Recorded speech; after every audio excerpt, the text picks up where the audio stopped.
Other जय श्याराम। नमो राघवाय। हर हर महादेव। प्रेमी पुण्य आत्माओं, आज पुनः एक बार हम चर्चा करेंगे वासना से उत्पन्न प्रभाव पर, और वासना क्यों उत्पन्न होता है, इस वासना से कैसे बचा जाए। तो मेरे कहने का आशय ये है मेरे प्यारे कि जीव में वासनाएं उत्पन्न होती रहती हैं। इन वासना को कैसे नियंत्रित करना है, इसको हम एक छोटे से प्रसंग के माध्यम से बताते हैं कि जीव जब जब उपासना से कटेगा तो वासना की गिरफ्त में जाएगा। अगर वासना से बचना है तो उपासना को माध्यम बनाना पड़ेगा, क्योंकि जिसके जीवन में उपासना प्रधान होती है वहाँ वासना अपना दाल नहीं गला पाती। पर जिसके जीवन में उपासना नहीं होती है, जिसके जीवन उपासना प्रधान नहीं होता है, वहाँ वासना हावी हो जाती है और जीव से सही गलत कुछ भी कराती है। इसलिए मेरा तो यही कहना है कि व्यक्ति का जीवन उपासना प्रधान होना चाहिए।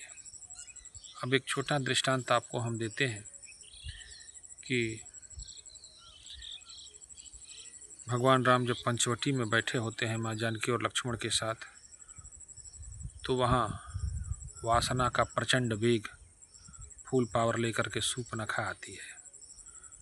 और इसको कहने में कोई संशय नहीं है कि इस संसार में वासना से प्रबल, वासना से ज़्यादा पावरफुल इस कलिकाल में और कुछ नहीं है, या इस संसार में और कुछ नहीं है। पर वासना की भी दाल कहाँ नहीं गलती, जहाँ उपासना अपना आसन जमाए बैठी हो।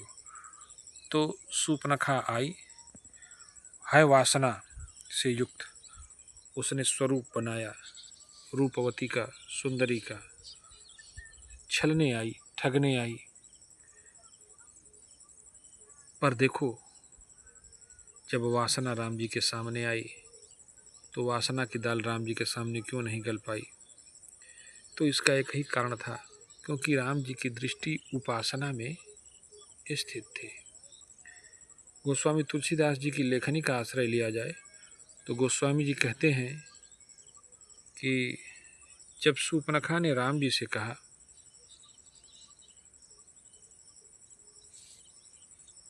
तो उस समय राम जी ने सूर्पनखा की तरफ देखा ही नहीं। राम जी किसको देखने लगे? माँ जानकी को। सीता चितई कहु प्रभु बाता, आहाई कुमार मोर लघु भ्राता। राम जी अपनी भक्ति रूपी, भक्ति साधना रूपी जानकी की तरफ देख रहे हैं और वासना को दिखा किसको रहे हैं? वैराग्य रूपी लक्ष्मण को। अर्थात दिखा किसको रहे हैं? वैराग्य रूपी लक्ष्मण को। अर्थात राम जी ये बताना चाहते हैं कि वासना के पर तो वैराग्य ही कतर सकता है, और वैराग्य किसकी सेवा में लगा रहता है? भक्ति की सेवा में लगा रहता है। तो जिसका जीवन भक्ति और उपासना प्रधान होगा वहाँ वासना की दाल नहीं गलने वाली। तो हमारे कहने का आशय ये है मेरे प्यारे कि वासना व्यक्ति को गिरा के ही छोड़ती है। बड़े बड़े योगी, जति, तपस्वी, ध्यानी वासना से नहीं बच पाए। क्यों नहीं बच पाए?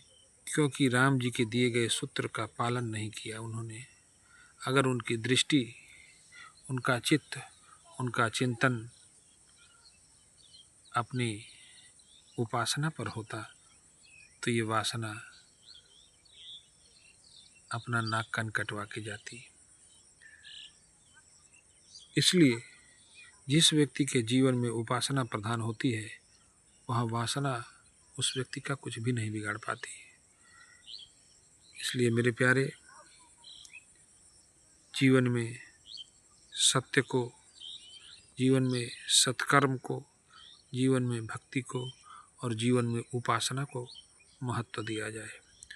उपासना हमारी कई तरीके से रक्षा करती है। उपासना हमको आत्मनिर्भर बनाती है, उपासना हमको सशक्त बनाती है, उपासना हमको मजबूत बनाती है और किसी भी विषम परिस्थिति में सामने आई चुनौती से निपटने का सामर्थ्य प्रदान कर देती है। या यूँ कहें कि उपासना के बिना व्यक्ति का जीवन अधूरा है। बिना उपासना के व्यक्ति का जीवन अपूर्ण है। बिना उपासना के व्यक्ति का जीवन पंगु है। इसलिए व्यक्ति को कर्म योग की शिक्षा भगवान श्री कृष्ण ने गीता में दिया कि कर्मण्येवाधिकारस्ते मा फलेषु कदाचन।